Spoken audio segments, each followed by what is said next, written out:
But that brings us to a fun point. I want to talk about, I really, really, really want to ask you your opinion. Yeah, you know exactly what's going to happen. I know what's coming. Is it okay? Yeah. Yeah. Please, okay. Because I found this to be utterly fascinating.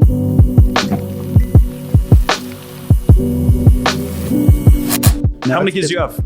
I know how many we you have, but tell everybody watching. I have a 15-year-old daughter, Geneva. I have my 13-year-old son, Ezra, and then my 11-year-old Judah. Yeah. So, and you guys do a lot together. So you travel the world together almost every time I see you. Well, so what we did was we were doing full-time travel for 12 years, right? So before that, we had a house of prayer and we had a church. And so we did like a little few things, but nothing really. But once we did stuff with Jesus culture, then we were like traveling a ton. My marriage fell apart because I was a workaholic, still am.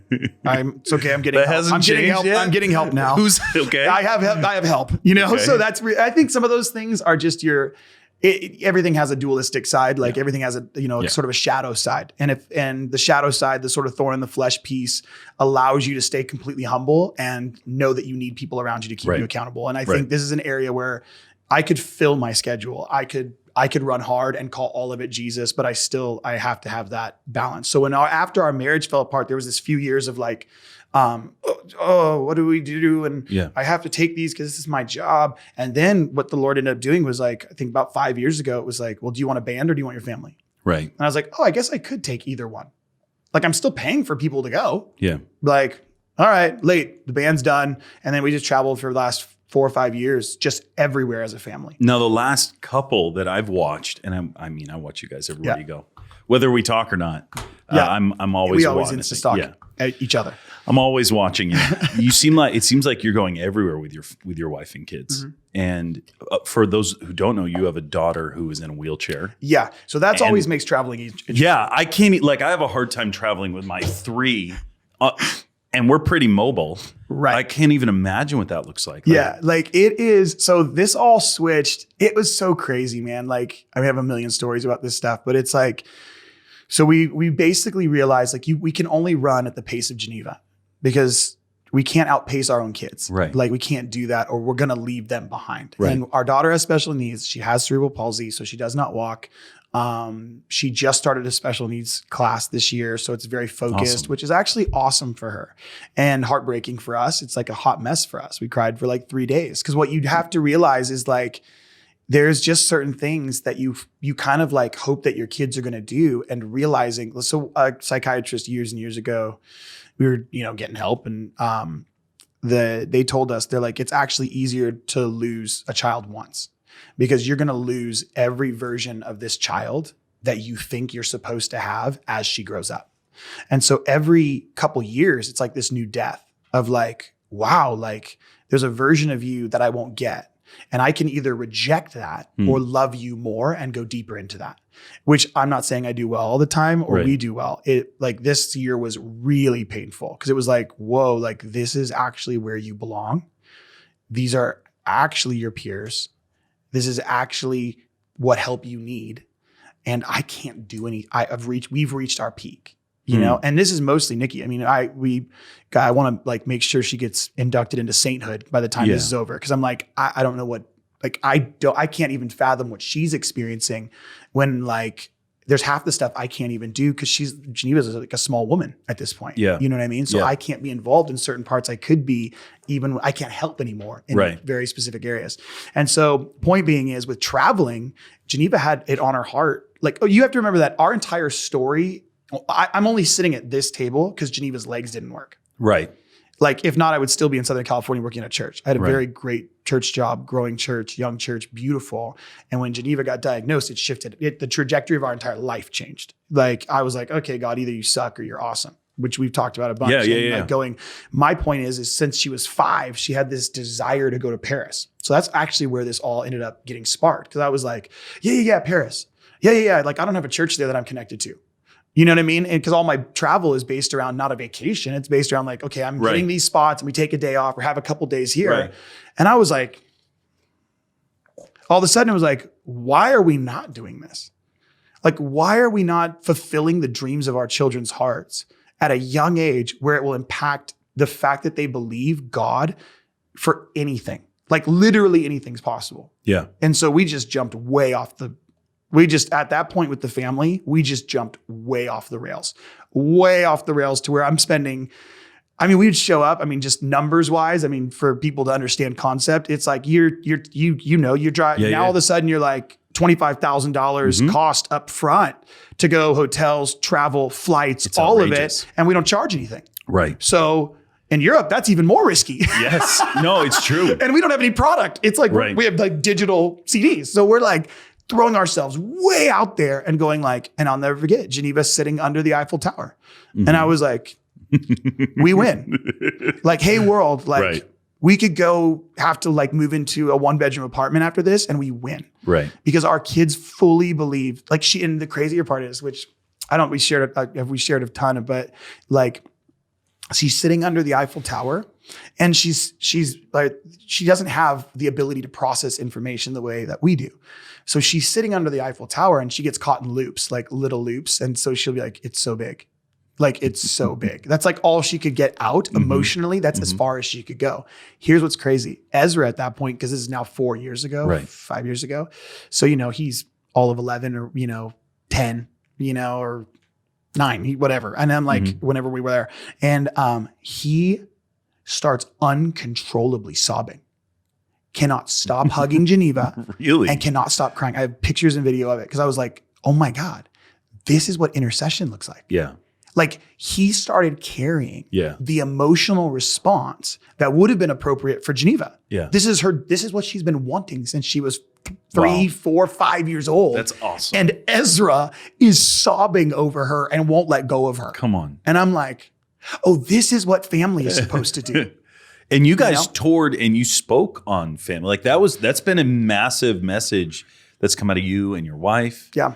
For this last, 3 years, I've seen it, very strategic and intentional for the last few years. What's the fruit that you've seen from? Oh, dude, the testimonies are insane. So like, remember that this got birthed out of our marriage falling apart because I was a workaholic and I'm like gone all the time. So Chris Valentin sat us down. Right. Nikki falls apart. Right. Is like, what the heck? This isn't a marriage, but I'm not leaving you because that's not what we do. But you suck in about all these ways. And I'm like, oh my God, you're right. I do suck in all these ways. Yeah. Like it was so eye-opening for me because I'm like, because in this world, especially in ministry, when you're like the man of God, everyone just wants to pat your butt and stroke your ego. Yeah. I'm just trying to be as real as possible. But it's like, it's very rare that you come across someone who genuinely loves you. Right. Who's like, hey, you're missing a few things. Yeah.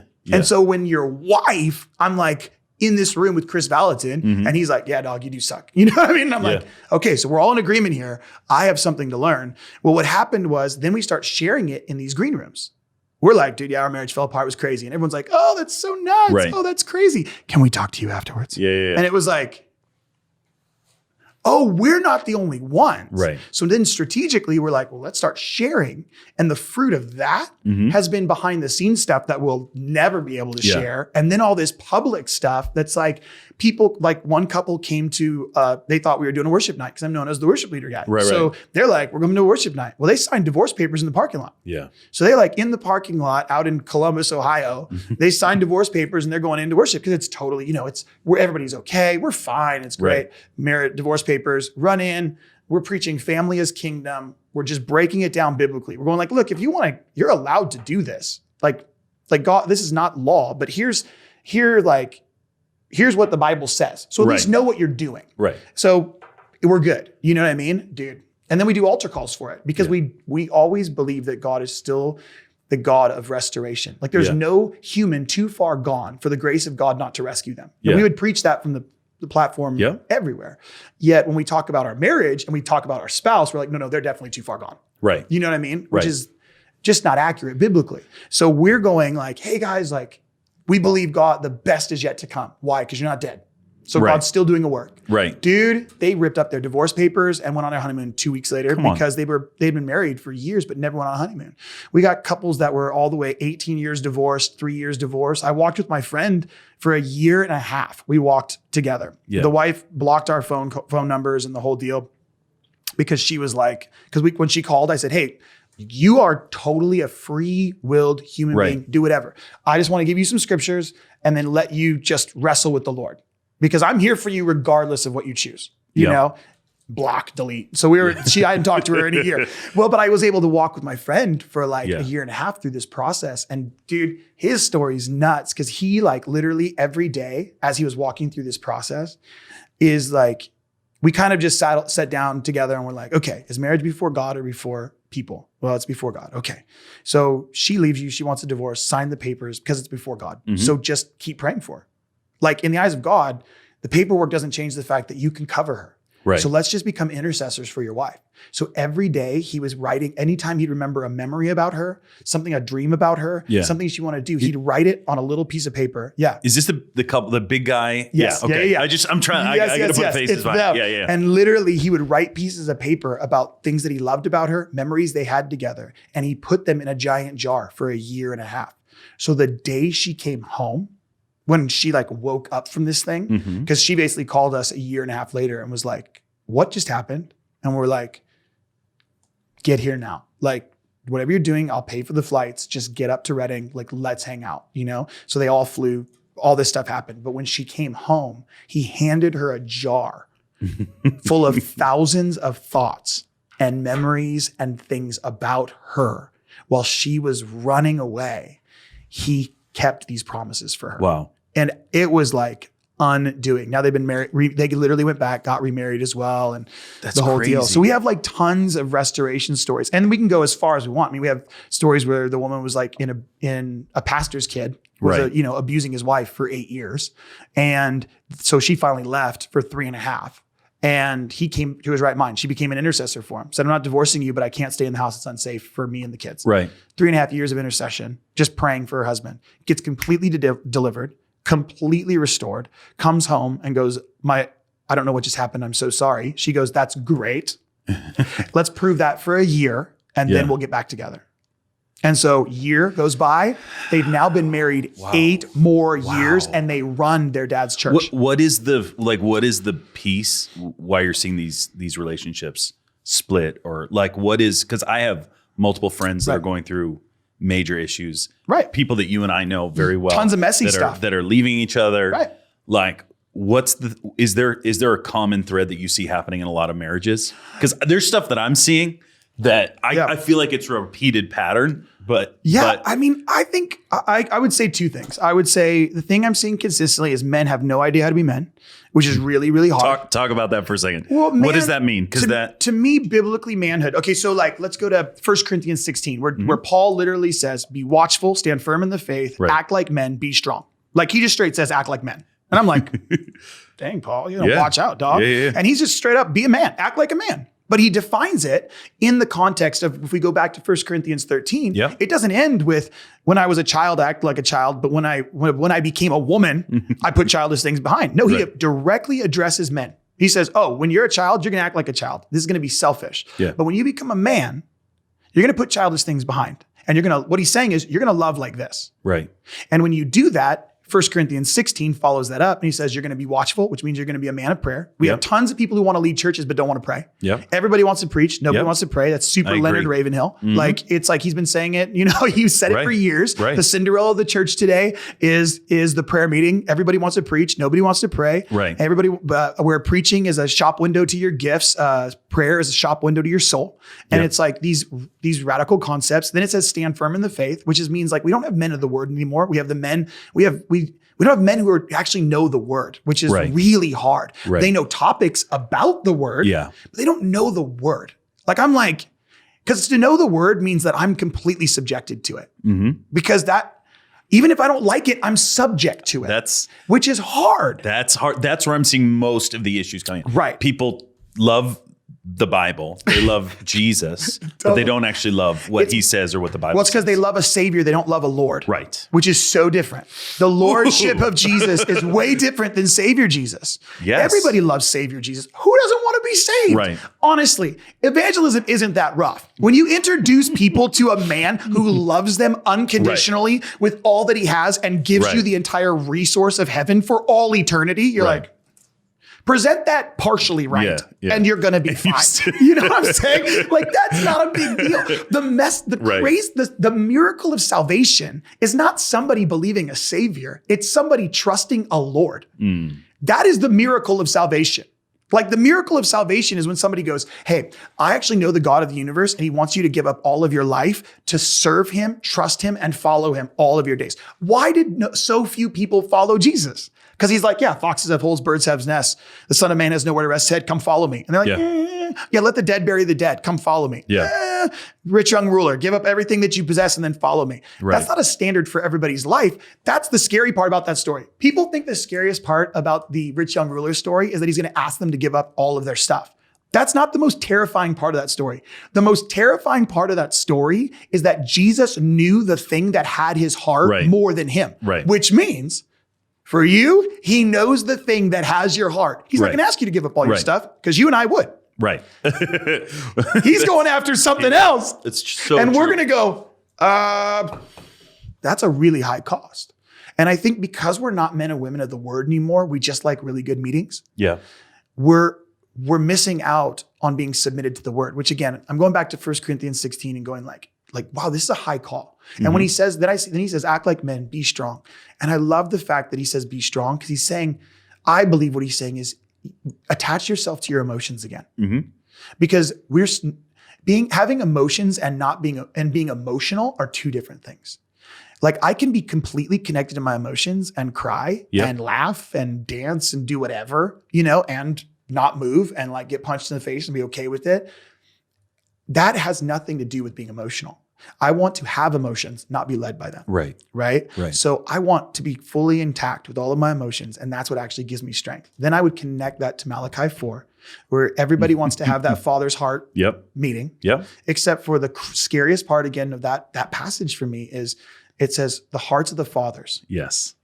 What does that mean? Hearts of the fathers turn to the children, which means to me, dads, husbands, men, you have to go first. Yeah. That means the ushering in of the Lord's presence. I'm not talking eschatology right now. I'm saying in a city, in a meeting, in a church, in your family, men have to go first. Right. And we're waiting for the women to like do all the stuff we want. I'm just listening to a bunch of men go, well, my wife doesn't. I'm like, could you imagine if Jesus sat here with us right now, he'd be like, my bride doesn't. But guess what? I'm still faithful. Yeah. Malachi 4, hearts of fathers to sons, sons to fathers, or else I will strike the land with a curse. That is, and it's men go first. That's why it's so hard for me. Because I'm like, this is all most of the things that I'm hearing are men not getting what they want. Sexually, emotionally, whatever. We can make the list, right? And it's like, I get that. Like, walking with some friends, I'm like, that's painful. And I've walked through it in my own marriage. My wife's like, yeah, you kind of suck. So you're getting none of this. Here's all the stuff you're not going to have for I don't know how long. My job isn't to complain about it. Now I need friends like you to go, dude. Like this, I guess, this is probably poor theology, but it's always like Jesus going away to a quiet place to pray. And we never know what he says. Right. Like we only know a couple times, right? And it's like, you got to know. He's like, because of his connection to the Father, he's like, listen, I got to talk some crazy mess about the people I'm around right now because I need somebody to talk to about this, So I kind of imagine him being like, dude, did you see what happened today? Okay. Hold on. No. So I don't want to jump off this. No, please. Because I think you're saying something really important. Men are not being men. So you think that's one of the first things, the reason why marriages are falling apart, relationships are falling apart. Right. God tells Job, brace yourself like a man. Dude. In the middle of his worst and his lowest, he goes like man up. And then he just taunts him. Were you there when I spoke all this stuff? Like I love that. The message is hard to bring right now. Very, very, very hard to bring. And I've been preaching. The reason why I know Malachi so well is all I've been preaching this last season is Malachi 4. I think God's on it, but what does it actually look like? Because everybody's preaching family. And that verse is very much about family. That verse is very much about unity and hearts coming together. But I'm not seeing the fruit. I see a lot of people talking about it, but I'm not seeing the fruit. I'm still seeing marriages falling apart. What you said? Okay, so you said men are not being men. What are the other things that you see as you're traveling that are causing the destruction of the family, the curse of bigness? So I'm reading a book right now by, it's like a Harvard Business Review like book that was put out under their publishing, and it's called The Curse of Bigness. And I'm not saying everybody should go read it. I'm mostly just saying I thought, wow, that's really interesting, that the curse of bigness. And I thought immediately, like, I was like literally in an airport, because you have those business review, those Harvard ones. And I kind of flip through them sometimes. I'm like, oh, emotional intelligence. I have no emotional intelligence, so I probably need help. And I'm like, oh, like that's an interesting concept. And I think what connected to the manhood piece, but connected to what's happening globally, both sociologically and in the church, is I think we're seeing that we've made an agreement that big is actually better. So if the what do you mean? So if the meetings are bigger, I'm doing something right. Right. If the thing is bigger, we must have done something right. If it's a bigger production, if it's a bigger paycheck, if it's bigger. And what he's referring to in this book is he talks about that we're entering a second gilded age of. He's talking about American economics and things like that. But I'm like, man, I really can equate this to the church, where we basically. In society, we're seeing this second gilded age where basically monopolies are starting to happen, is what he's addressing. He's dealing with the fact that, because of tech, because of some of these industries, we are seeing monopolies built, and monopolies always separate power. So there's this huge gap between the haves and the have-nots. And the bigger the monopolies get, which happened, 100 years ago in the first gilded age, then all of a sudden now you have a ton more who have not, or are convinced they have not. So in the church, again, loads of grace for this, because I'm literally processing this. So please, nobody you're fine. Hold me to this. But what I'm processing is the fact that who's our model? Have we adopted the socio-political platforms of the age that we live in order to promote and produce something that Jesus actually never promoted or produced? Because what Jesus did is he did small, he did connected, he did family, and he did it so small, it would look on the planet right now like so ineffective. Right? And so with us growing, my point being is we're growing this big thing that's just so everybody's aware, it's mostly run by men, white men, okay? It's like mostly run by men. What are you talking about? I'm talking about the I want you to clarify that. So let me clarify this. What are you talking about? Are you talking about the church? Are you talking about? I'm talking about the church. Okay. Most of our massive ministries are run by men. And my point being is the only women we celebrate are the ones that preach or lead worship like men. Like, I want to know what it's like to have a sensitive, feminine worship leader, preacher, who actually doesn't have to buy into men's mannerisms to get authority and to get a platform. Because here's my point. The reason I think this is men's fault, and here's why I'll say this. Go for it. Is because, so what did we have as soon as it was as soon as we were like, oh, race is an issue. What we ended up doing is what was it called? I forget. Affirmative action. That's it. Boom. You're welcome. Thank you so much. See, I knew it. It's on. With affirmative action, what were we saying? What we were saying was we were saying that this is a lack of opportunity, not a lack of qualification. Right. And if people were given equal opportunity, they would rise up to it and become just as good as any of their white counterparts. Okay. In the church and kind of globally, we have not given women the same opportunity that's been afforded to men.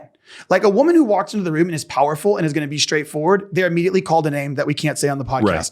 But a man walks in, does the exact same thing. It's like, dude, he is powerful. What a leader. Yeah. He's so direct. I love it. And my point being is, the more we give women, men have to do this. Men have to give space to women on platforms that they are actually not as good at it as they are now. Because they will eventually become just as good as any man, probably better, when given the same amount of opportunity that is afforded to men. Which begins, so this is why I'm going backwards. Yeah. Because I'm going backwards to saying husbands get to do that first.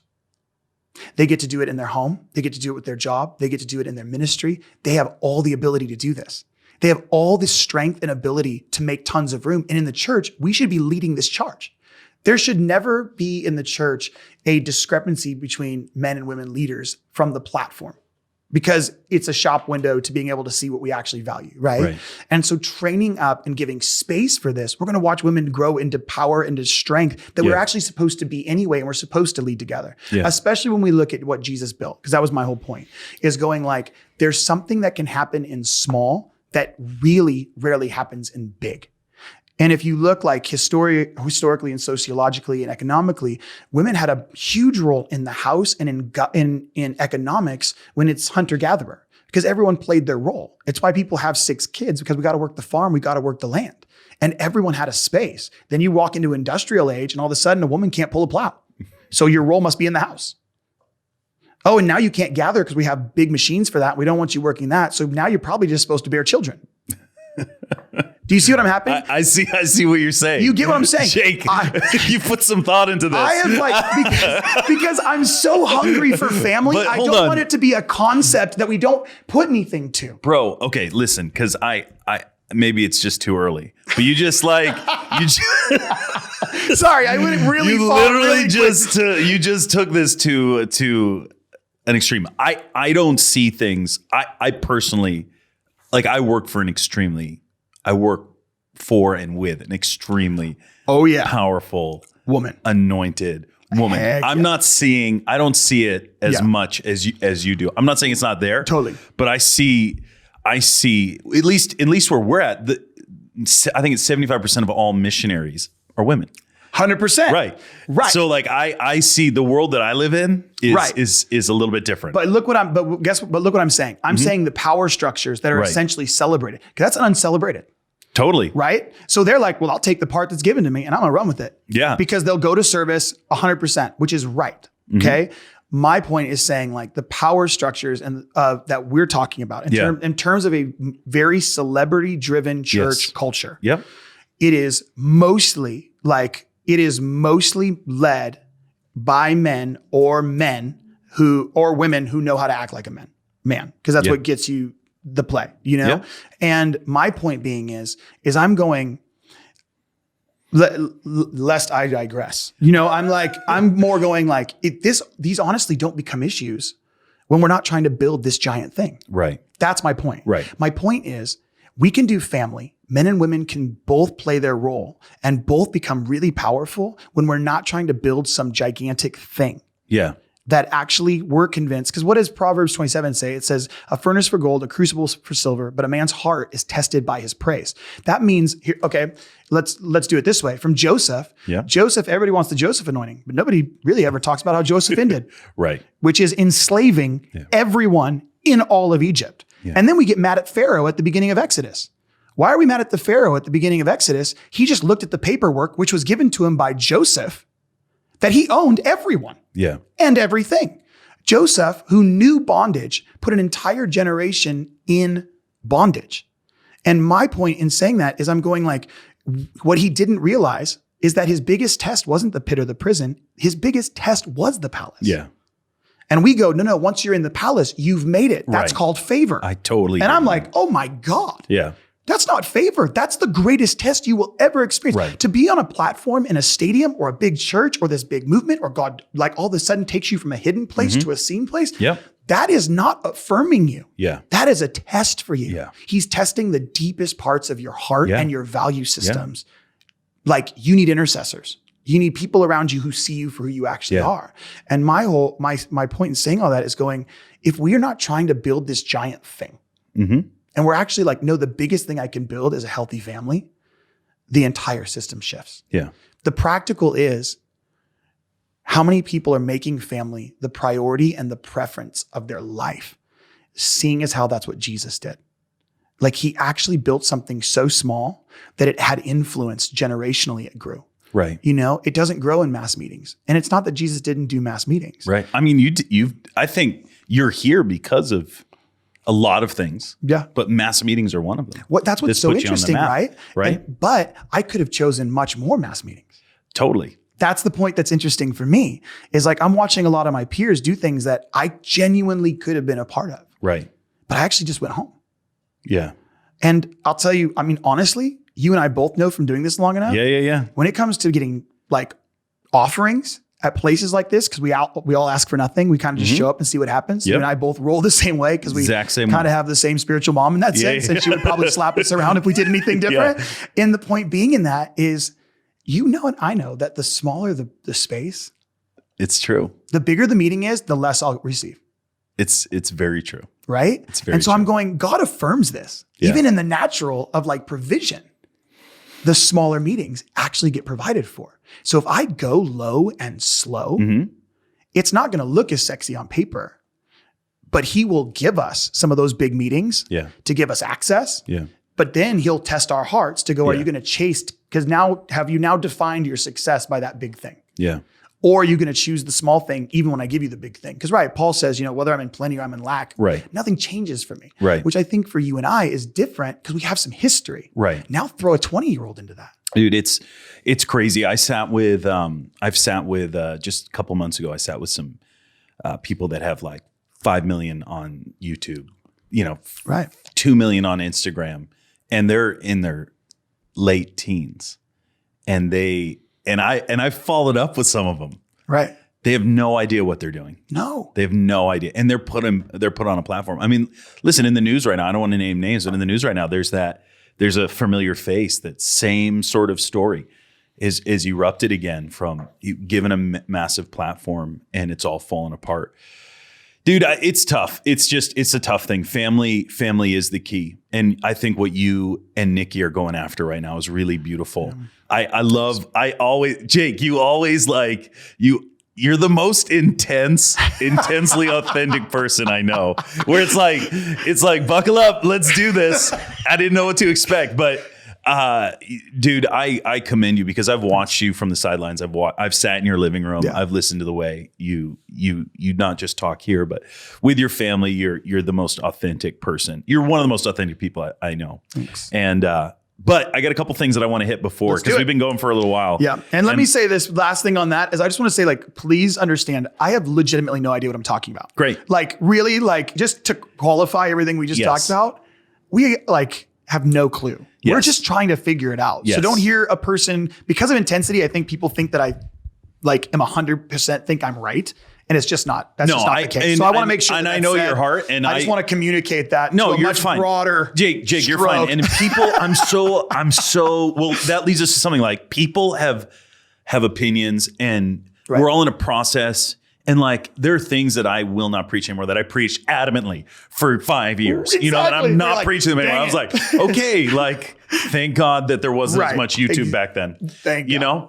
But that brings us to a fun point. I want to talk about. I really, really, really want to ask you your opinion. You know exactly what's going to happen. I know what's coming. Is it okay? Yeah. Okay. Because I found this to be utterly fascinating, and it was like all of a sudden, boom. Jake Hamilton goes worldwide again. So I've been following Preachers and Sneakers. Tons. Before, for a long time. Oh yeah. The moment it popped up, I was like, oh, I'm in. Right. Deep. And I found myself sitting there going, look at their hearts. Look at it. I'm sitting there judging McJudgerton. The part is you're doing that and I'm going, man, I know what's in my closet. I know. You know what I mean? I know you. See, this is the thing. This is the reason why I didn't love it, but totally. I watched and kept updated and my followed friends every loved it single because day. they know me. Yes. That's what was so fun about it. Nobody knows that you don't ask for anything. You serve more than anyone else. You take your family. I've been there when you've paid your own tickets to go to Mozambique to serve the poor. Of course. I've been there. I've watched you. Right. Which makes it more fun. Right. And I'm like, there's no one else in our movement. Right. There's very few people that would take the shirt off their back, the shoes off their feet, and give them away. You are one of those people, and you have done that a million times. And I've watched you do this.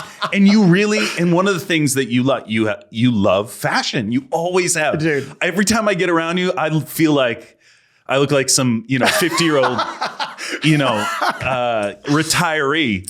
But that's something you've always done. Yeah. And it's something you really value. Yeah. And so I was, I think you were in the air. You were flying back from Germany or something like awesome. that. Yes. And I watched this thing unfold all day long. And I read more than I want to admit to your face. I read almost every single comment. Yeah. And I'm sitting there going I need to say something. I want to shoot. I want to do something. I don't say anything. I come home that night. I go, babe, to my wife. I was like, have you been watching? What's going on? She's like, what? I was like, please text Nikki, see if she's okay. And so my wife texts her wife. I was like, my heart's breaking. I don't know what to do because I don't want to get caught up in it. Right. And so just walk us through what happened really quickly. And then I want to hear your response to it all. Okay. So the way this plays out is I'm following Preachers with Sneakers. I think it's awesome because I'm like literally want half the shoes that I see. And we have to know that fashion is just in a weird place. We went from this fashion over the last 10 years that was like, oh my God, make it normal. It's a little bit long. You have Jerry Lorenzo, Fear of God, but then you have now streetwear that's become high fashion. So you have Supreme where people are paying $1,000 for a literal hoodie that says Supreme across the front. So it's in a very weird place. Stuff that skaters are wearing, surfers are wearing now becomes high fashion. I know nothing about what you're talking about. So that's what I'm saying. Okay. So giving you context, but like it's gone normal wear. Like old vintage rock shirts that you and I probably threw away. Yes. All of a sudden are now high fashion. Yes. Right? Because it says Fear God on it, or Jerry Lorenzo says that's cool, or you see Virgil wearing it from Off-White. Okay. So Kanye was wearing these sneakers and now they're huge, right? So this is the context of what's happening. Now, the cool part is how some of these guys actually, like Jerry, like they know Jesus and actually love him. So now all of a sudden, there's actual stuff happening in the church context that people are having access, and they're trying to bring price points down to make it accessible to normal people. Okay. Context. Point being is now everything's got in the last year gone really ugly and gone like dad shoes. All this stuff is like super hyper ugly. That brings me to the Balenciagas because this is the context for like the ugliest shoe that has possibly ever been made by one of the highest end fashion houses in all of Europe. You think they're ugly? Oh my God, who thinks that those shoes are cool? I don't know because they look horrible to me. But I have half a cat's brain most days. But here's my point: is ugly was actually kind of the reason that they're cool is because they're like kind of off brand. So high fashion is always take it too far. Right. So Balenciaga takes the dad shoe, which is this kind of, it went from like the chunky sneaker thing to Kanye wearing this kind of chunky sneaker to Balenciaga being like, oh, I can do that. Let's just put 3 shoes together. Right. Smash them. Here you go. Triple S. I'm in Brazil. And I have this great friend. He's like the dopest guy on the planet. Do we know who? You haven't met him yet, but God, you would love him. Okay. He is like one of my favorite humans, and we just hang out. Yes. So we're hanging out, and he's like, dude, I bought these sneakers. They don't look good on me, but I want to give them to you. I'm like, somebody's giving me sneakers. Heck yeah. Yeah. So he comes and he gives me those shoes, and I'm like, I have seen these shoes because they're like the epitome. So you didn't buy these? No. Okay. God, okay. These things, I don't care if you did. I just want to I could care less if you did. Like spend your money however you want. Right. Like you have to. You're not judged. You're not accountable to me. You are accountable to the Lord for what you have in your bank account. And so I will qualify this by going. The most dangerous thing we have in sort of the sneaker culture right now is kids that are saving up for like legitimately 6 to 8 months to blow on a pair of sneakers. And that is irresponsible. Like, I'm just saying that's great. You're allowed to. Yeah. I'm just going, there's bigger things than the shoes that will be out of style in 6 months. Okay. So you're giving these pair of sneakers. I'm giving these sneakers. And he's like, you have to wear them preaching tonight. And I was like, all right, done. Like, I'll throw these things on. I don't care. Okay. So I threw them on, preached them that night in Brazil, brought them home. I'm like, put them in my closet and was like, I have nothing to wear these with, whatever. Preachers with Sneakers blows up. And I'm like, I have shoes that will definitely make it on this Instagram feed. And it's those triple S's. Okay, so this was premeditated. Oh, it goes way further. Yeah, way I'm sorry. Way further than that. Okay, I can't give you all the details because I'm actually like, we actually know like the guy that actually is doing it is like related to some other people and like our world, the world gets small very fast. It's like, oh, everybody knows everyone. Right. And so to save some stuff, go for it. Realistically, what happens is we're going to Sacramento. Okay. And I'm like, let's take the picture. Let's figure this out. I'm like, let's go to Temple Coffee. Okay. And I'm like, it looks sick there. Yeah. And I'm going to find the outfit that works with this. So, I mean, it was from down to the outfit, the shoes, the whole thing is completely premeditated. Okay. The best part of all of it was, because this is the trigger point. The trigger part actually wasn't the shoes for people. No. It was the homeless guy with no shoes on sitting in the background, Jake. And I don't know what you were thinking, buddy. But now let me give you full context. Okay, go for it. Please. If I'm painting a picture, like let's take it away from the photo. Let's take it away from sneaker culture. Go for it. You're in missionary. Yes. If I want you to experience missions and know why you should show into it, what am I going to take a picture of? The poorest person you can. Thank you. Yes. Great. If I want to expose church culture for what it is, because I'm an artist, What does that picture do? The church culture, I am a worship leader. Mm-hmm. I have $1,200 shoes on. Mm-hmm. I mean, at the resale market, they might be $2,000. Yeah. At one point, they're not anymore, but like whatever, because the fashion moves so fast. Right. So I have a $1,000 phone in my hand. Nobody cared about. Nobody cares about. I got a $500 watch on my wrist. Right. Nobody cares. I totally get what I'm saying. Hold on, go to the picture. Now I go. We're just planning the whole thing. Okay. And I'm not going to say too much about what happened there, but I am going to tell you this. There is not one part of that picture and the way it was given to Preachers with Sneakers. Because could you find that photo on my feed? I didn't see it anywhere. Interesting. Okay. So let's call it what it is. This is what I would love everybody to know. Call it what it is. Have you shared any of this stuff? No. Okay. Let's call it what it is. It's art. Because good art causes you to question you. You don't get to question it. And the point is all of a sudden, I have to take a shot at this now because it exposes everything that I don't want to believe in and don't want to believe is actually a part of the culture we're a part of. And it is. Yeah. Everything that picture stands for and everything that picture is reveals, who cares if you're wearing expensive sneakers on a stage? Right. Who like, oh, the rich guy on the stage has a pair of nice shoes. Right. Is wearing $1,000 belt. Is like, who cares? Yeah. You're on a stage. You are a part of the show. This is on a street, sitting on a bench next to a dude who owns no shoes. And so I don't want to go too much further into what happened with that and after, because I just more want to make it, I want to make it about the picture. So, okay, let's talk about the response. Because you had some interesting responses to it, I thought. Dude, there is some, and here's the crazy part. So go ahead and finish your thought on that, because I have some other stuff because obviously DM world is way different than public comment world. Right. So talk to me then. Who cares what I have to say? So the crazier part is everyone's like blowing me up. I mean, the most horrific things I've ever have been said to me are being said. I was intercessing for you in bed at night. And to be honest with you, first response, I laughed so hard because in all honesty, you have to know your own heart getting into this stuff, right? Like it was on purpose. I knew what I was doing. Yeah. Like clearly, I just told you everything down to the picture and the person in the background was premeditated. Mm-hmm. And for me, I'm going, this is everything I wanted. Like in the sense of like, nobody has to see what the picture actually says. Right. Nobody has to buy into the fact that you're all going to attack the shoes, but the phone's the same price. Like why? Because you all have one in your pocket. Mm-hmm. So if I judge the phone, I'm judging me now. Right. But I don't have the shoes. Right. So you suck. Because if I had those, I would do, and that's where it got fun. If I had those, this is what I would do. Right. And I was like, done. So then my response was, then do it. Because now the shoes are yours. Who wants them? We're going to give all the money to sex trafficked girls who are in rehabilitation homes. Go ahead and give to it. So I know you and I get that. But from the outside, it looked like you were playing cleanup. Oh, totally. It doesn't matter. That's irrelevant. Because in reality, let's go. So why didn't you tell people what you just told me? Because in the process, then it's manipulation. Right. Because now I'm manipulating to go, oh no, guys, don't worry. Look, it was all we have it all together. Don't worry. No, I don't give a crap what you think about me. If I didn't, I wouldn't lead worship half the way I lead worship. I don't care what you think about me because before my friends, like I'm not worried about what Will Hart thinks about me. We've been friends for a long time. Right.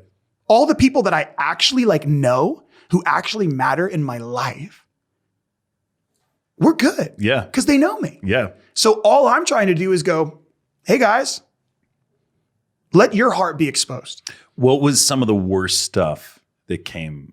Like, what was some of the worst things that you heard?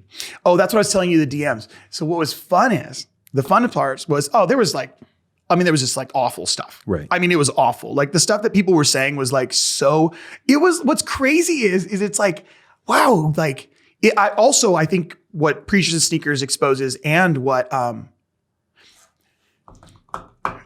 this exposed even on my feed was I was like, dude, we're literally asking people who are non-believers to come and be a part of this family. Like these aren't like non-Christians. Right. These are like professing Christians who lead stuff. Right. saying awful things. Yes. And then the next day we're going to be like, hey, and come confess your sins. Hell no, you just killed your own. You just took a stab at a dude who's like actually doing stuff. And you want me to like come and expose my sin? Oh, hell no. You can't even take care of a guy with shoes. You know the stuff I've done? Yeah. Like, no way I'm coming. Like, this exposes the church. Like, you guys, we don't eat our own. Right. Like, we don't know somebody's. That's why even like a big minister falls in sin. Right. Our job is not to go, I knew it. See, I knew. And then we put out a little expose. See, I knew it. They were their marriage. And then, no, I have tons of grace. Like, wow. And we've always had tons of grace. My hope was to expose all this stuff. And then what happened was, so it's like awful stuff and whatever. But the best part is then we do the sneaker release and we do exactly what people wanted us to do. Yeah. You know what I mean? Not knowing any of the things you know about me. Wow. Right. Because honestly, if I give those away to defend myself, I threw pearls to swine, number one. And number two, I let my left hand know what my right hand is doing. And I don't get any credit in the secret place because I just got my reward. My reward was everybody understood me and now they celebrate me. I don't need you to celebrate me. I am completely good with the Lord. He is okay with me. He knows my heart. Yeah. So I'll keep my secret place. I don't need to expose it to you to get your approval. And so I'm going to just be good. Wow. With that. And so the cool part is it's like, after I do the release, notice the comments dip way down. Then all of a sudden people stop taking shots because they know, even if I'm like, let's just say I'm totally doing cleanup. Like everybody wants to expose. Yes. That's still the right thing to do. Right. You know what I mean? Right. Like that's the hard part. Let's take Christianity away from it. Right. Let's get rid of all the Jesus stuff. Isn't that the right thing to do? Hey guys, put your money where your mouth is. Yeah. You're right. I have the shoe. Do what you want. Right. Now it's yours. What would you do with a $1,200 shoe? Yeah. Would you give money to sex trafficking for it? Like the whole deal. And then we partnered with Preachers and Sneakers with Unlikely Heroes, and they ended up raising $15,000. Come on. For sex trafficked girls to be rehabilitated, which is awesome. But when we did that, then some of the people who made the harshest comments ended up DMing me and going, hey man, that was a really good move. Thank you so much for what you did. Wow. And we ended up having a dialogue with like 5 or 6. But if I would have defended myself, I wouldn't have had those. And I would have done it for the 3 to 4 people. As a friend, watching it happen, I hated it. Right. I freaking hated it. Yeah. And I literally typed out a comment and I deleted it. Yeah. Because it was no different than anybody else's comments that was defending you. And I think that's what's so hard, man. It's like one of the, like, I know you, right? But watching you get tore apart was really, it was rough, man. Right. It was rough. That's why I was like, Moosey, text Nikki. Dude, my phone blew up when I landed from Germany. I love that it happened in the air because I couldn't immediately respond to stuff. The Lord was so kind. He was like, let's just let this play out for however many, whatever it was, 12 hours or whatever, you're good. And I'm sleeping on a plane. Right. ZQL just crashed out, and like I land and my phone's like, and it's like but the cool part was it was all my friends. It's like all my friends who were like, hey man, are you okay? Yeah. You're kind of a sensitive dude. So I just want to make sure you're all right, and I was like, my point is I'm going, the style of worship I do is completely consistent with that picture in terms of I'm trying to get you to think. Like, I just want you to think. That's all I'm asking people to do when I'm preaching. And I'm not saying I'm right. I just want you to think. Yeah. Just please use your brain. Don't use what somebody else told you. Don't use that. Oh, this guy must be right because it makes me feel good. Right. Like, use your freaking brain. Yeah. Just use your head. Love the Lord your God with all your heart and all your mind. Yeah. Just come on. Like, we can actually do this. Yeah. And hopefully next time, like what I'm hoping is it's handfuls. Again, it goes back to family, right? Because I know that my family has my back. Yeah. Like that's great. You guys could all blow me up, but I actually know if I needed something, Will would be there for me. Because you proved 100%. That true and multiple occasions in my life. You don't need to talk driving. About it. Stop. No. I'd do anything for you, man. Yeah. It was an interesting season. I love hearing that from you. Would you do it again? Oh, 100%. You would? Oh, not a question. Because to me, it's just art. Like, nobody needs to know even the details. Nobody needs to know any of the stuff because the goal is I want I think just as an artist, I'm like, the church is so good at putting periods at the end of all their art. Yeah. So this is a lion. This is what it means. Mm-hmm. This is the song. Right. Does the song make sense? The song doesn't make you feel uncomfortable. You're doing good. Yeah. Everybody's good. You're all comfortable. Everybody's comfortable. Where Jesus is like, I'm just trying to make you uncomfortable so you'll use your brain and be a seeker forever. There's nobody who has this stuff all right. There's nobody on the planet who has 100% right theology. I am so sorry. Yeah. I don't know how awesome you think you are, but the moment you get to heaven, you're not going to look at Jesus and be like, oh, that's exactly what I thought. Yeah. This was perfect. And I'm going like, man, if we could just create art that actually provokes us and makes us think. Preachers with Sneakers was just an opportunity to do that. Right. You know what I mean? And it's a fad, so it's not going to last very long. But I'm going, I want to use whatever thing pops up. I'm going to use it to thrust forward ideas and concepts that we're not willing to look at for most of the time. So instead of periods at the end of my songs or at the end of my art, I want there to be massive question marks. Yeah. Dude, I think you said it. I think one of the most telling things is how we destroy our own. Every time. I was working in the woods yesterday. I was clearing land, and I was thinking about Benny Hinn. A couple days ago, some of the guys that are in the room, we drove down to San Francisco to go to a show, and we listened to Benny Hinn. Have you heard this? Benny Hinn basically denouncing the prosperity gospel. And I'm sitting there, and I was listening to a bunch of other videos from like well-known kind of apologetics, well-known theologians that just continued to tear him apart. Like he did the thing, convicted by in his own words, the Holy Spirit, the Lord himself has convicted him of this false theology that he said, this false message that he said. He admits it publicly, and they just tore him apart. Yeah. Oh, you're just trying to clean. It's the same thing with his shoes. You're trying to clean it up. And it's like, no, actually, I realized something. I learned something. I'm trying to expose something. That's what's so, again, I will just keep going back. That's the danger of bigness. Yeah. If we're still after these massive platforms, and media has only allowed that in the last handful of years, that we can have celebrities that become popular right away. TBN promoted that like for years. Mm-hmm. So Benny Hinn just was a part of that. Massively anointed. There's behind the scenes stories of Benny Hinn that I'm like, dude, I took my hands off that a long time ago. Like there's some things that, I guess I could address that. Honestly, the guy knows the Lord. There's some stuff there that I would not do or say, but dude, there's a lot of stuff that I say and do that people think the same thing about clearly. Yeah. So for me, I'm like, man, like with this story, it's like, he did it. Everything you guys wanted him to do, he just did it. Right. And it's not good enough. Right. Yeah. Because we're not looking to, I think in a larger sense, we're just not looking to love people very well. We actually just want to control people, and we want them to do what we want in the way that we want it. And when they step outside those lines, it freaks us out, and we have to know how to control it. And so now that we have social media, I'm allowed to say unfiltered and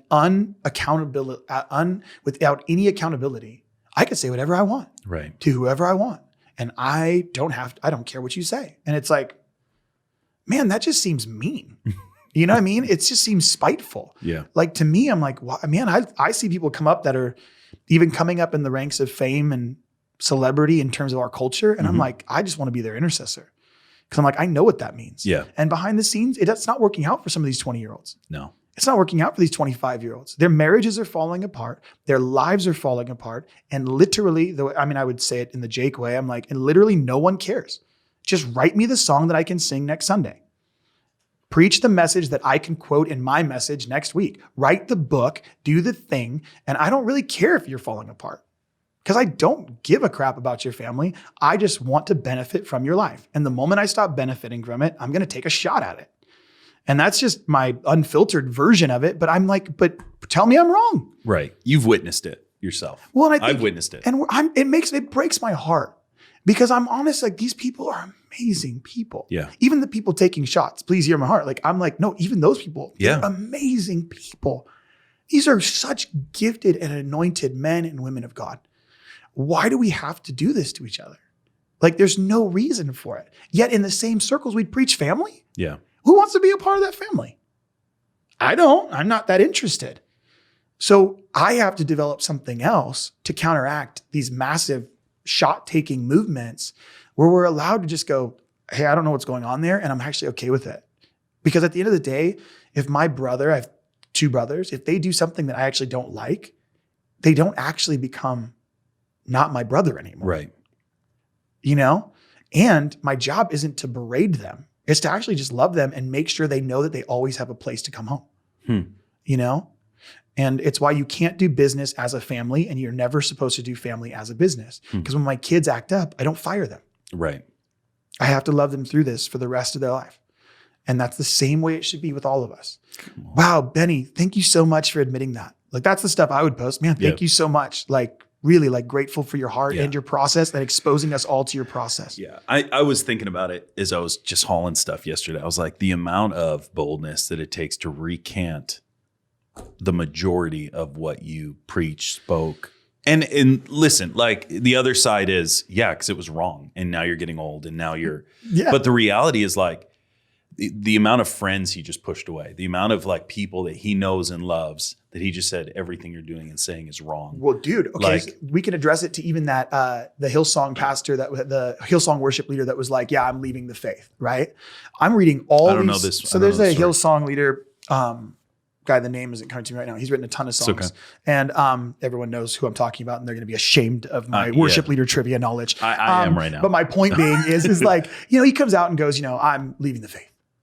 And instead of everybody going like, wow, okay, I'll put it this way. Everyone just starts shooting at him. Like, see, guys, this is where that leads. See, universalism. See, this. Don't ever ask a question about Christianity ever again. Everybody freeze, And it's like, everyone's now scared. Like, oh God, am I asking the wrong questions? Do I know Jesus? I'm not sure. The only article I found that was awesome was by an atheist, a professed atheist who writes for an atheist blog, wrote, do you know how much courage it must have taken for a man to say that he spent his life in something that he's not sure he believes anymore? We just want to commend you to say that must have been really hard for you. I'm like, that is supposed to be the Christian response. Why is the atheist going, wow, that must have been really hard? And we're like, you're in the wrong.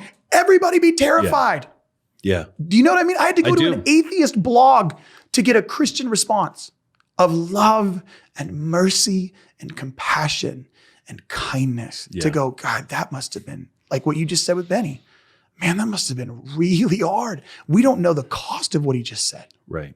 The cost of friendships and relationships and finances to say what he just said, that's a lot. I don't have to agree or disagree with all his theology. I just have to go, he's a human being. Yeah. And that's hard for a human being. And I'm supposed to love human beings. And I'm like, man, on the other side, we get to be able to do that. Right. Like, you all don't have to do that. I'll do that. That's fine. And if I'm going to go down loving too much, I'm going to go down loving too much. I'm going to go down liking people in their dysfunction and in the midst of their mess. That I'm defaulting to that. Wow. Just so everybody's clear. Yeah. That's where our family is going to default. Just bring the messiest people to us and we'll hug them when you're trying to figure out how to marginalize them. That's fine. It's tough, Jake. We get, the stories, the stuff we hear, what's going on behind the scenes. It's hard. It is hard. Yep. There's a reason why. I find my biggest struggle is when the people I know the most or love the most have gone away or made mistakes. And it's tough. There is a place in the word where it says we have to disassociate, not disassociate, but we have to distance ourselves from the unbeliever, and I think the Bible gives so many people justification. They read this one thing but they don't read the other parts, which is love, and the parable of the Good Samaritan, and the father whose son goes off, sells himself into slavery, ends up with the pigs, and Jesus leaves everything and returns to him. And balancing these things, the radical love of Jesus, and also hey, it's time to cut ties. This person, don't associate with that person. I don't have the balance on that, but most people they flip to one end. Well, yeah, because I think the difference is like, are we talking about are we talking about blatant rebellion? That's the only part that I feel like if someone says, Yeah, I'm actually like a lot of these people that are in process are going, I'm in process. Right. I'm trying to figure this out. And before they even get a chance to figure it out, we're cutting them off. Right. So no wonder they default to it. They're like, oh, I must have been right. Yeah. Because you are all dicks. You know what I mean? Like it just must have gone down that way. Yeah. And it's like, instead of going, wow, that's a really hard process. Because a lot of what scripture talks about when it even says the distance, it's like, well, it's causing everybody to stumble. Right. Like clearly in the midst of this community, your dysfunction, you're kind of sleeping with everyone. That's kind of dysfunctional. So I can't really allow that. So you can't come anymore. Right. That's a little different. Right. You know what I mean? Right. You're like, yeah, it's kind of predatory. Mm-hmm. You know, you're in full rebellion. You actually don't want to change. Yeah. And now I can pay attention to that. Done. That's easy. But I love you. You just can't be a part of this right now because it's actually dangerous for everybody involved, including yourself. It's actually leading you into sin.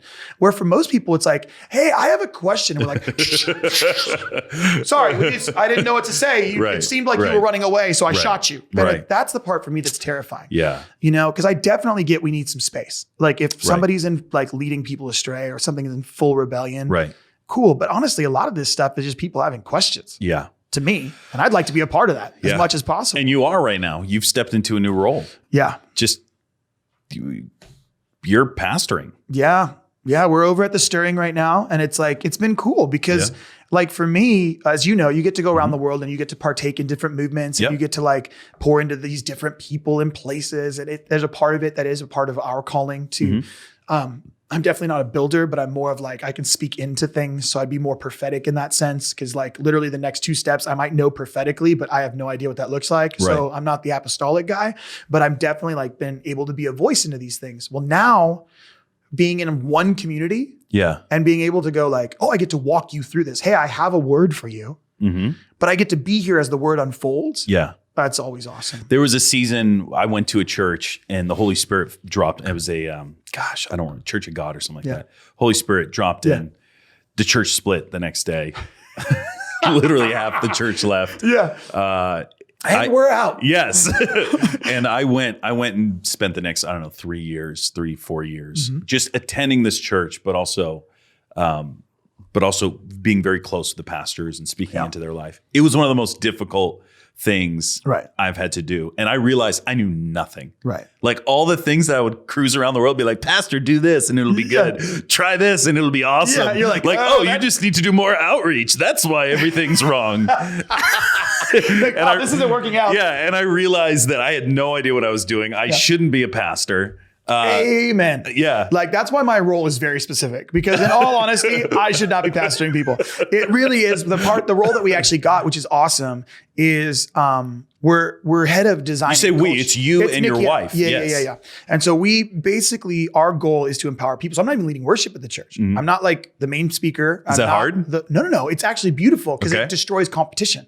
So now I'm not competing with the guy who's actually in charge.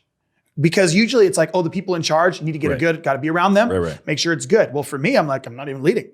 So there's no competition. It's all family. So we're kind of building it a little different just to try it. We're not saying it's the way to do it. We're just like, hey, let's try something different. I'm not going to lead it all. If I need to lead, I'll go do a trip. And if I'm like feeling like a little tug, I can go to the places I'm called to. Yeah. And that's great. And here I can pour into these 7, 8 worship leaders and pour into the musicians without feeling like there's any competition with the guy who's actually putting the vision together. Because now the vision doesn't actually benefit me at all. Yeah. Because I'm not benefiting from how often somebody leads or what songs get sung. Yeah. You know, because now I can actually like help them all write and birth all these songs. And I don't benefit from it at all because I'm helping them do it for theirs. Yeah. Which is way more fun. It feels way more like that family fatherly thing where I'm like, dude, your song is sick. That's awesome. You guys should sing it next week. So now it's like this guy wrote it, but these guys get to sing it next week. And we're trying to figure out all those dynamics. And how old are you now?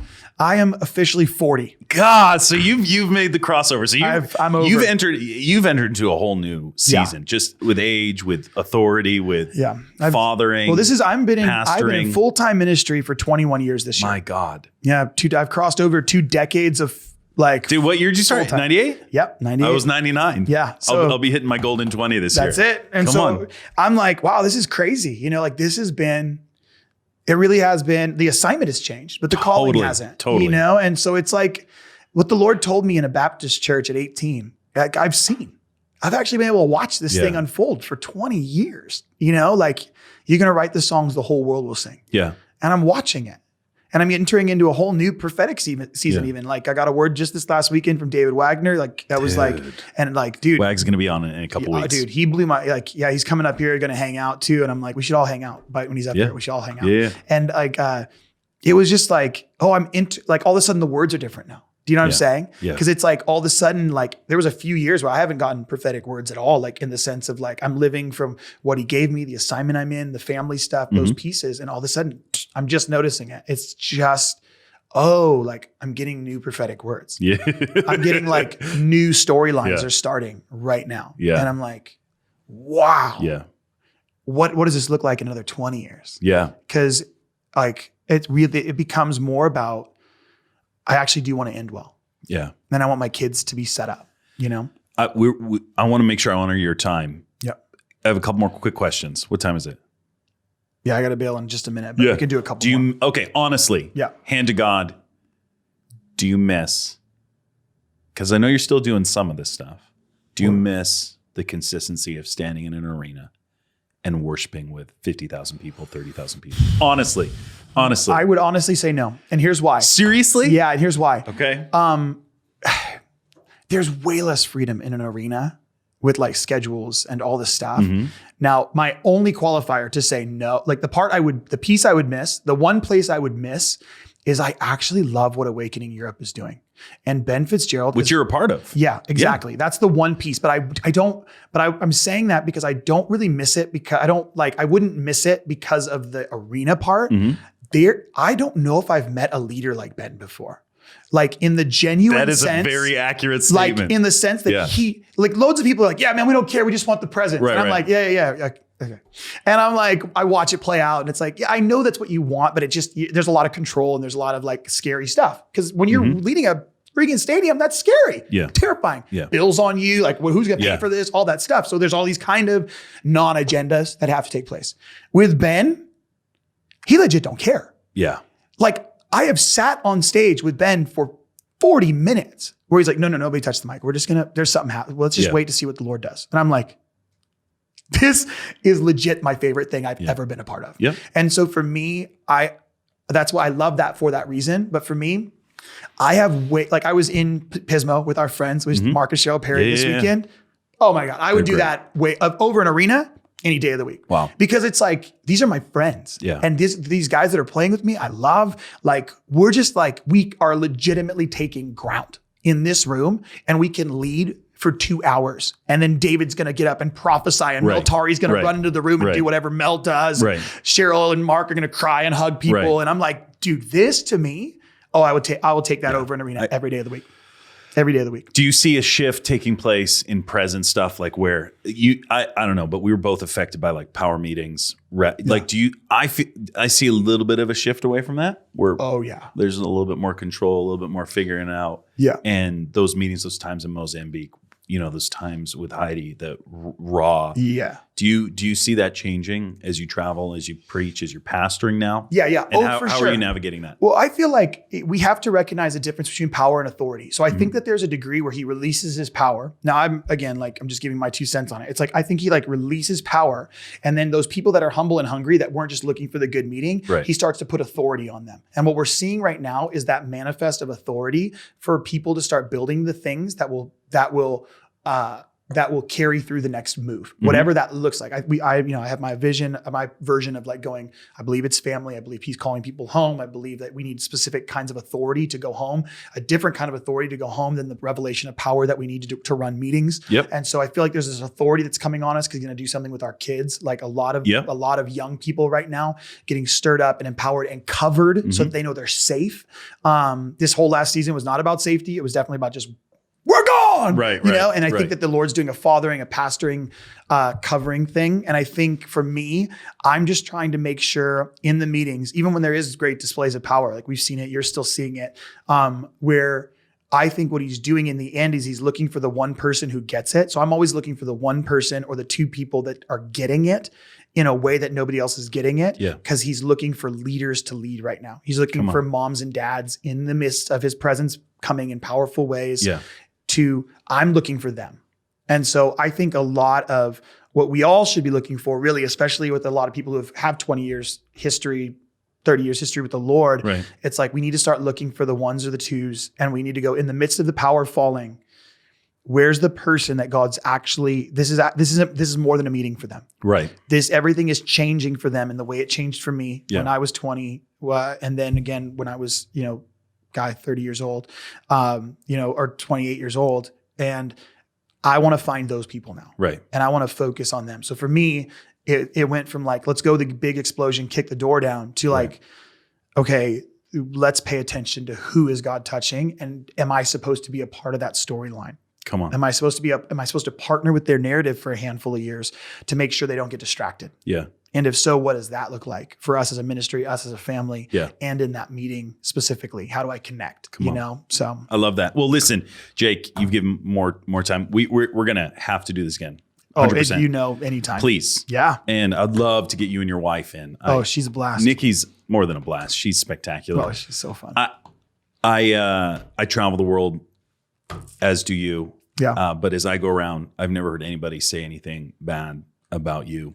Oh, come on. You are an amazing man, an amazing friend. Thank I you. love you, love your family, love your wife, love your kids, even though one of them is just freakishly tall. We feel the same way about your kids. And even when they do hit their growth spurt, we'll feel the same way. I almost forgot. Listen, I brought you something. You are a man of the finer things of life. Is this your honey? This is first harvest. So I present you. I literally had this conversation with Nikki. I'm like, I want that honey. So you got have no idea you can how have much as much as you want. That's just a starter jar. First fruits. I'm serious. This is like the best gift you could have given me. It's really good. I cannot wait. So use it, abuse it. I will. Thank you. Yeah. Love you. Love you, Jake. Thanks for coming in. Love you guys. And thanks everybody for watching this episode of The Green Room with Jake Hamilton. We love you, man. It's so good to have you. You're definitely a friend of the house. So love you guys. If you like this, share it, like it, subscribe, do all the things that you know you should do, or the things that other really professional people tell you to do at the end of a video. Do those things. Do all of them. I'm not one of those, but do those things. We love you guys. Thanks for watching. And thanks for coming in, Jake. Thanks. Boom. Do we want to do an intro? Because we didn't.